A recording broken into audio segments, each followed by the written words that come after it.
Removing a processor and heatsink.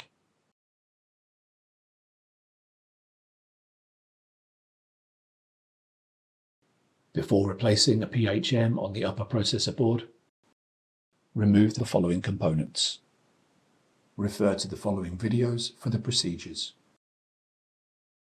Before replacing a PHM on the lower processor board, remove the following components. Refer to the following videos for the procedures. To remove the PHM from the upper or lower processor board, fully loosen the Torx T30 nuts on the PHM in the removal sequence shown on the heatsink label.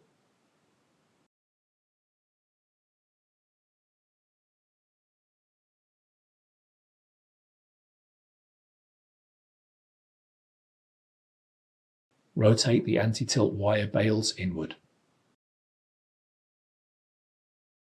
Carefully lift the PHM from the processor socket. To separate the processor from the carrier and heatsink, lift the handle to release the processor from the carrier. Hold the processor by its edges and lift it up from the heatsink and carrier. Without putting the processor down, wipe the thermal grease from the top of the processor with an alcohol cleaning pad. Then, place the processor on a static protective surface with the processor contact side up.